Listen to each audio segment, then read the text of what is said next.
नमस्कार, स्वागत है आपका हमारे YouTube चैनल कहानी सुनो वैष्णवी से। इज्जत या नौकरी अगर चुनना पड़े तो आप क्या चुनेंगे? सुनिए मुंशी प्रेमचंद की सशक्त और प्रेरणादायक कहानी इस्तीफा, एक ऐसे साधारण बाबू की कथा जो वर्षों की बेइज्जती सहने के बाद अपने आत्मसम्मान के लिए खड़ा हो जाता है। आइए सुनते हैं इस्तीफा। दफ्तर का बाबू एक बेजबान जीव है। मजदूरों को आंखें दिखाओ तो वह त्योरिया बदल कर खड़ा हो जाएगा। कुली को एक डांट बताओ तो सिर से बोझ फेंक कर अपनी राह लेगा। किसी भिखारी को धुतकारो तो वह तुम्हारी ओर गुस्से की निगाह से देखकर चला जाएगा। यहाँ तक कि गधा भी कभी कभी तकलीफ पाकर दो लत्तियां झड़ने लगता है, मगर बेचारे दफ्तर के बाबू को आप चाहे आंखें दिखाएं, डांट बताएं, धुतकारे या ठोकरे मारो, उसके माथे पर बल न आएगा। उसे अपने विकारों पर जो आधिपत्य होता है वो शायद किसी संयमी साधु में भी न होता। संतोष का पुतला, सब्र की मूर्ति, सच्चा आज्ञाकारी, गरज, उसमें तमाम मानवीय अच्छाइयाँ मौजूद होती हैं। खंडहर के भी एक दिन भाग जाते हैं। दिवाली के दिन उस पर भी रोशनी होती है। बरसात में उस पर भी हरियाली छाती है। प्रकृति की दिलचस्पियों में उसका भी हिस्सा है। मगर इस गरीब बाबू के नसीब कभी नहीं जागते। इसकी अंधेरी तकदीर में रोशनी का जलावा कभी नहीं दिखाई देता। इसके पीले चेहरे पर कभी मुस्कुराहट की रोशनी नजर नहीं आती। इसके लिए सूखा सावन है, कभी हरा भादो नहीं। लाला फतेहचंद ऐसे ही एक बेजबान जीव थे। कहते हैं मनुष्य पर उसके नाम का भी असर पड़ता है। फतेहचंद की दशा में ये बात यथार्थ सिद्ध न हो सकी। यदि उन्हें हारचंद कहा जाए तो कदाचित ये अत्युक्ति न होगी। दफ्तर में हार, जिंदगी में हार, मित्रों में हार, जीतने में उनके लिए चारों ओर निराशाएं ही थी। लड़का एक भी नहीं, लड़कियां 3, भाई एक भी नहीं, भौजाइयां 2, गांठ में कौड़ी नहीं, मगर दिल में आया और मुरव्वत। सच्चा मित्र एक भी नहीं। जिससे मित्रता हुई उसने धोखा दिया। इस पर तंदुरुस्ती भी अच्छी रही। 32 साल की अवस्था में बाल खिचड़ी हो गए थे। आंखों में ज्योति नहीं, हाजमा चौपट, चेहरा पीला, गाल चिपके, कमर झुकी हुई, न दिल में हिम्मत न कलेजे में ताकत। 9 बजे दफ्तर जाते और 6 बजे शाम को लौट कर आते। फिर घर से बाहर निकलने की हिम्मत न पड़ती। दुनिया में क्या होता है इसकी उन्हें बिल्कुल खबर न थी। उनकी दुनिया लोक परलोक जो कुछ था दफ्तर था। नौकरी की खैर मनाते और जिंदगी के दिन पूरे करते थे। न धर्म से वास्ता था, न दीन से नाता, न कोई मनोरंजन था, न खेल। ताश खेले हुए भी शायद एक मुद्दत गुजर गई थी। जाड़ों के दिन थे, आकाश पर कुछ बादल थे। फतेहचंद 5:30 बजे दफ्तर से लौटे तो चिराग जल गए थे। दफ्तर से आकर वह किसी से कुछ न बोलते, चुपके से चारपाई पर लेट जाते और 15-20 मिनट तक बिना हिले डुले पड़े रहते। तब कहीं जाकर उनके मुंह से आवाज निकलती। आज भी प्रतिदिन की तरह वे चुपचाप पड़े थे कि एक ही मिनट में बाहर से किसी ने पुकारा। छोटी लड़की ने जाकर पूछा तो मालूम हुआ कि दफ्तर का चपरासी है। शारदा पति के मुंह हाथ धोने के लिए एक लोटा गिलास मांज रही थी। बोली, उससे कह दे क्या काम है, अभी तो दफ्तर से आए हैं और बुलावा आ गया। चपरासी ने कहा है फिर अभी बुला लाओ, कोई बड़ा जरूरी काम है। फतेहचंद की खामोशी टूट गई। उन्होंने सिर उठाकर पूछा क्या बात है। शारदा ने कहा कोई नहीं, दफ्तर का चपरासी है। फतेहचंद ने सहम कर कहा दफ्तर का चपरासी, क्या साहब ने बुलाया है? शारदा ने कहा हाँ, कहता है साहब बुला रहे हैं। यहाँ कैसा साहब है तुम्हारा, जब देखो बुलाया करता रहता है। सवेरे के गए गए अभी मकान लौटे हो, फिर भी बुलाया आ गया। फतेहचंद ने संभल कर कहा जरा सुन लो, किस लिए बुलाया है? मैंने सब काम खत्म कर दिया था, अभी आता हूँ। शारदा ने कहा जरा जलपान तो करते जाओ, चपरासी से बातें करने लगोगे तो तुम्हें अंदर आने की याद भी नहीं रहेगी। ये कहकर वह एक प्याली में थोड़ी सी दालमोट और सेब ले आई। फतेहचंद उठकर खड़े हो गए, किंतु खाने की चीजें देखकर बड़े चाव से प्याली की तरफ देखकर चारपाई पर बैठ गए और प्याली की ओर चाव से देखकर डरते हुए बोले लड़कियों को दे दिया है ना? शारदा ने आंखें चढ़ाकर कहा हाँ हाँ दे दिया है, तुम तो खाओ। इतने में छोटी लड़की आई। चपरासी ने फिर पुकार किया बाबूजी, हमें बड़ी देर हो रही है। शारदा ने कहा कह क्यों नहीं देते कि इस वक्त ना आएंगे फतेहचंद। फतेहचंद ने जल्दी जल्दी लालमोट की 2-3 फांकियां लगाई, एक गिलास पानी पिया और बाहर की तरफ दौड़े। शारदा पान बनाती ही रह गई। चपरासी ने कहा बाबूजी, आपने बड़ी देर कर दी, अब जरा लपक कर चलिए, नहीं तो जाते ही डांट बताएगा। फतेहचंद ने 2 कदम दौड़कर कहा, चलेंगे तो भाई आदमी की तरह ही, चाहे डांट लगाए या दांत दिखाए, हमसे दौड़ा नहीं जाता, बंगले पर ही है ना। चपरासी ने कहा, भला वो दफ्तर क्यों आने लगा, बादशाह है कि दिल्ली की। चपरासी तेज चलने का आदी था। बेचारे बाबू फतेहचंद धीरे धीरे चले जा रहे थे। थोड़ी ही दूर चलकर हाफ उठे, मगर मर्द तो थे ही, ये कैसे कहते कि भाई जरा धीरे चलो। हिम्मत करके कदम उठाते जाते थे, यहाँ तक कि जांघों में दर्द होने लगा और आधा रास्ता खत्म होते होते पैरों ने उठने से इनकार कर दिया। सारा शरीर पसीने से तर हो गया, सिर में चक्कर आ गया, आंखों के सामने तितलियां उड़ने लगी। चपरासी ने ललकारा, जरा कदम बढ़ाए चलो बाबू। फतेहचंद बड़ी मुश्किल से बोले, तुम जाओ मैं आता हूँ। वे सड़क के किनारे पटरी पर बैठ गए और सिर को दोनों हाथों से थाम कर दम मारने लगे। चपरासी ने उनकी दशा देखी तो आगे बढ़ा। फतेहचंद डरे थे कि यह शैतान जाकर न जाने साहब से क्या कह दे तो गजब ही हो जाएगा। जमीन पर हाथ टेक कर उठे और फिर चले, मगर कमजोरी से शरीर हाफ रहा था। इस समय कोई बच्चा भी उन्हें जमीन पर गिरा सकता था। बेचारे किसी तरह गिरते पड़ते साहब के बंगले पर पहुंचे। साहब बंगले पर टहल रहे थे, बार बार फाटक की ओर देखते थे और किसी को आता देखकर मन में झल्लाते थे।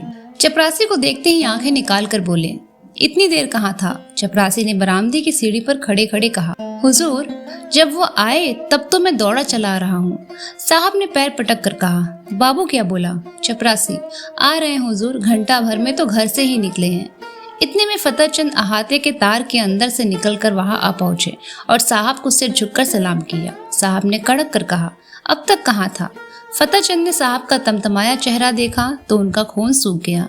बोले, हुजूर अभी अभी तो दफ्तर से गया हूँ, जो ही चपरासी ने आवाज दी मैं हाजिर हो गया। साहब ने कहा, झूठ बोलता है, झूठ बोलता है, हम घंटे भर से खड़े हैं।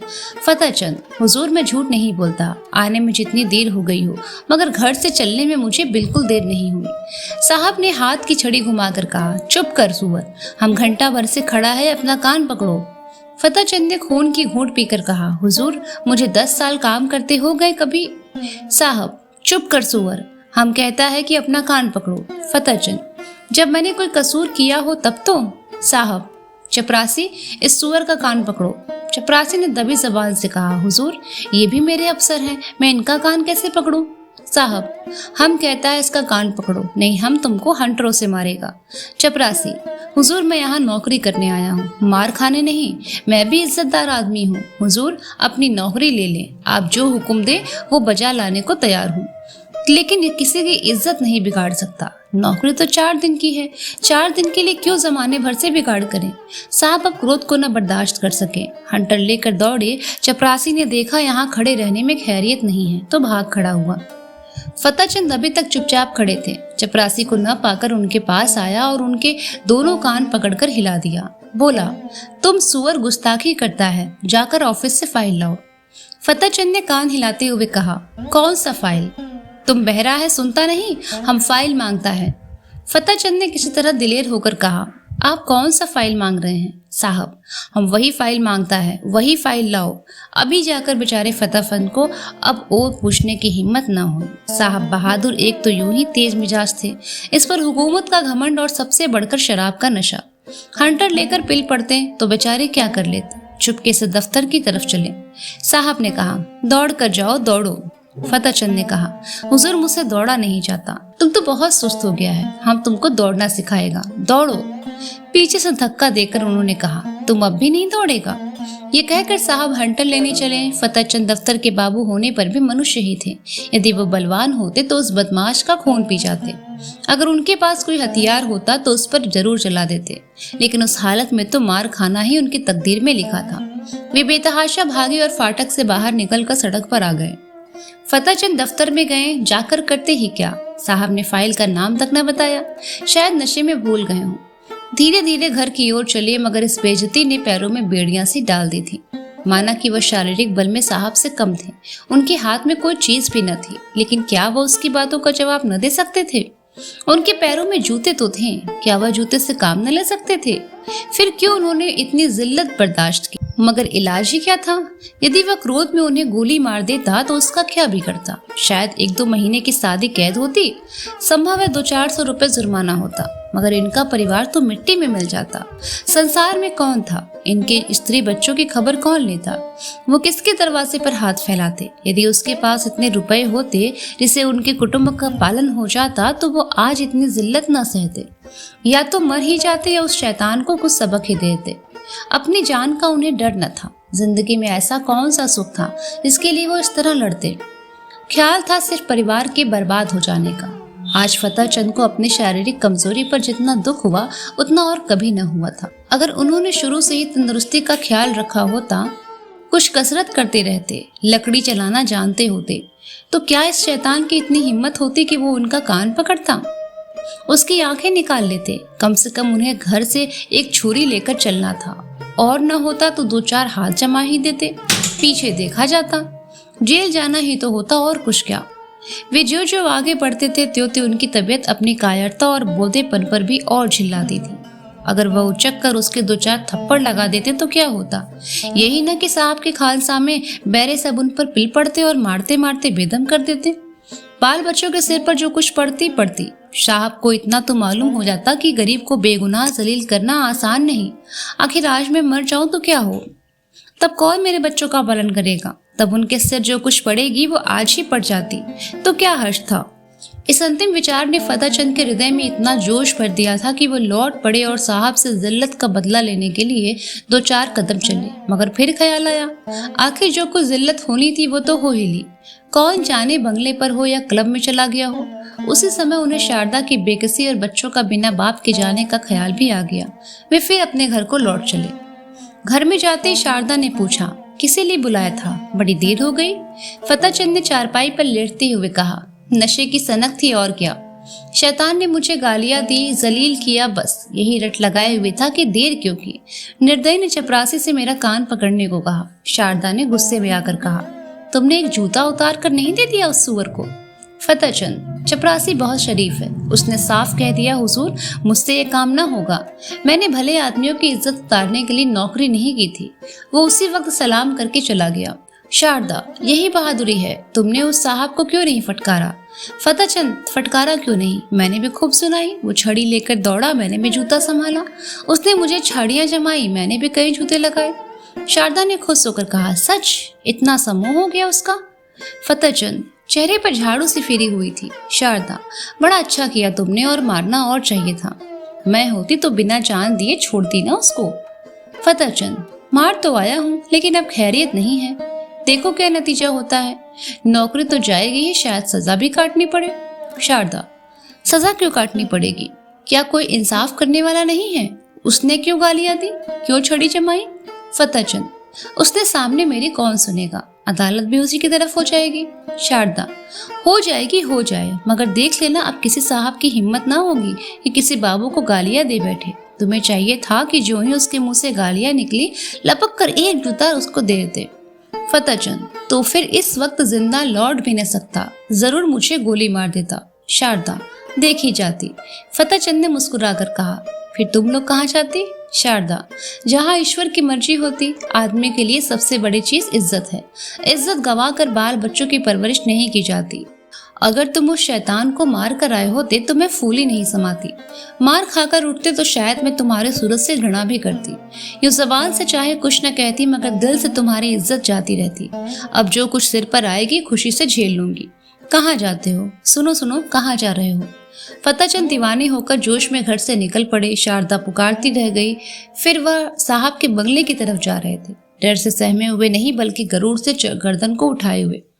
पक्का इरादा उनके चेहरे से झलक रहा था। उनके पैरों में वो कमजोरी, आंखों में बेकसी न थी। उनकी काया पलट सी हो गई थी। वो कमजोर बदन, पीला मुखड़ा, दुर्बल बदन वाला दफ्तर के बाबू की जगह अब मर्दाना चेहरा, हिम्मत भरा हुआ, मजबूत, गठा और जवान था। उन्होंने पहले एक दोस्त के घर जाकर उसके डंडा लिया और अकड़ते हुए साहब के बंगले पर जा पहुंचे। इस वक्त 9 बजे थे। साहब खाने की मेज पर बैठे, मगर फतेह चंद ने आज उनके मेज पर उठ जाने का इंतजार न किया। खान सामा कमरे से बाहर निकला और वो चिक उठाकर अंदर गए। कमरा प्रकाश से जगमगा गया था। जमीन पर ऐसी कालीन बिछी हुई थी जैसे फतेह चंद की शादी में भी नहीं बिछी होगी। साहब बहादुर ने उनकी तरफ क्रोधित दृष्टि से देखकर कहा, तुम क्यों आया? बाहर जाओ। क्यों अंदर चला आया? फतेह चंद ने खड़े खड़े डंडा संभाल कर कहा, तुमने मुझसे अभी फाइल मांगा था, वही फाइल लेकर आया हूँ। खाना खा लो तो दिखाऊं। तब तक मैं बैठा हूँ, इत्मीनान से खाओ, शायद वो तुम्हारा आखिरी खाना हो, इसी कारण खूब पेट भरकर खा लो। साहब सन्नाटे में आ गए। फतेह चंद की तरफ डर और क्रोध की दृष्टि से देखकर कांप उठे। फतेह चंद के चेहरे पर पक्का इरादा झलक रहा था। साहब समझ गए, ये मनुष्य इस समय मरने मारने के लिए तैयार होकर आया है। ताकत में फतेह चंद उनसे पासंग भी नहीं होंगे, लेकिन ये निश्चय था कि वो ईंट का जवाब पत्थर से नहीं बल्कि लोहे से देने को तैयार था। यदि वह फतेह चंद को बुरा भला कहते हैं तो क्या आश्चर्य है कि वो डंडा लेकर पिल पड़े। हाथापाई करने में यद्यपि उन्हें जीतने में जरा भी संदेह नहीं था, लेकिन बैठे बिठाए डंडे खाना भी तो कोई बुद्धिमानी नहीं। कुत्ते को आप डंडे से मारिए, ठुकराइए, जो चाहे कीजिए, मगर उसी समय तक जब तक वह गुर्राता नहीं। एक बार गुर्रा कर दौड़ पड़े तो फिर आप देखें हिम्मत कहाँ जाती है। यही हाल उस वक्त साहब बहादुर का था। जब तक यकीन था कि फतेह चंद घुड़की, गाली, हंटर, ठाकर सब कुछ खामोशी से सह लेगा, तब तक आप शेर थे। अब वह त्योरियां बदले, डंडा संभाले, बिल्ली की तरह घात लगाए खड़ा है। जबान से कोई कड़ा शब्द निकला और उसने डंडा चलाया। वो अधिक से अधिक उसे बर्खास्त कर सकते हैं। अगर मारते हैं तो मार खाने का भी डर है। उस पर फौजदारी में मुकदमा दायर हो जाने का संदेशा। माना कि वो अपने प्रभाव और ताकत को जेल में डलवा देंगे, परंतु परेशानी और बदनामी से किसी तरह न बच सकते हैं।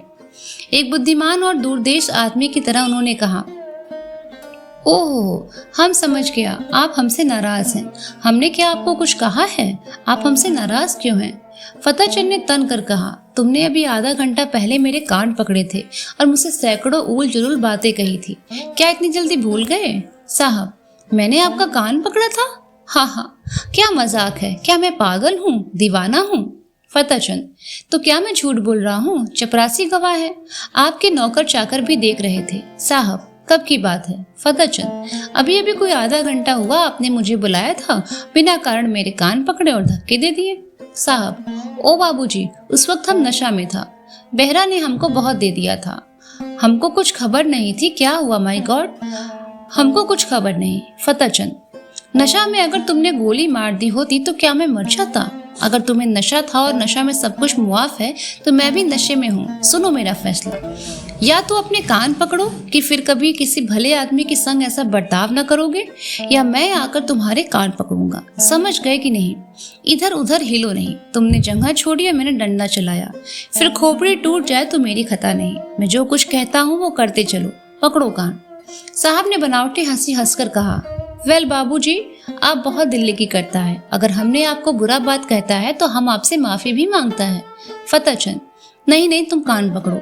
साहब आसानी से इतनी जिल्लत न सह सके, लपक कर उठे और चाहा कि फतेह चंद के हाथ से लकड़ी छीन ले, लेकिन फतेह चंद गाफिल न थे। साहब मेज पर से उठने न पाए थे कि उन्होंने डंडे का भरपूर और तुला हुआ हाथ चलाया। साहब तो नंगे सिर थे, चोट सिर पर पड़ गई, खोपड़ी भन्ना गई। 1 मिनट तक सिर को पकड़े रहने के बाद बोले, हम तुमको बर्खास्त करता है। फतेह चंद, कसम खाकर वादा करो कि फिर कभी किसी भले आदमी के साथ ऐसी बेअदबी न करोगे, नहीं तो मेरा दूसरा हाथ पड़ना ही चाहता है। ये कहकर फतेह चंद ने फिर डंडा उठाया। साहब को अभी तक पहली चोट न भूली थी। अगर कहीं यह दूसरा हाथ पड़ गया तो शायद खोपड़ी खुल जाए। कान पर हाथ रखकर बोले, अब खुश आप? फिर तो कभी किसी को गाली न दोगे? कभी नहीं। अगर फिर कभी ऐसा हुआ तो समझ लेना कि मैं कहीं बहुत दूर नहीं हूँ। अब किसी को गाली नहीं देगा। अच्छी बात है, अब मैं जाता हूँ। आपसे मेरा इस्तीफा है। मैं कल इस्तीफा में ये लिख कर भेजूंगा कि तुमने मुझे गालियां दी, इसीलिए मैं नौकरी नहीं करना चाहता। समझ गए? साहब, आप इस्तीफा क्यों देता है? हम तो बर्खास्त नहीं करता। फतेह चंद, अब तुम जैसे पाजी आदमी की मातहती नहीं करूंगा। ये कहते हुए फतेह चंद कमरे से बाहर निकले और बड़े इत्मीनान से घर की ओर चले। आज उन्हें सच्ची विजय की प्रसन्नता का अनुभव हुआ। उन्हें ऐसी खुशी कभी प्राप्त नहीं हुई। यही उनके जीवन की पहली जीत थी। अगर आपको ये कहानी पसंद आई तो वीडियो को लाइक शेयर करिएगा और चैनल को सब्सक्राइब करना मत भूलिएगा। धन्यवाद।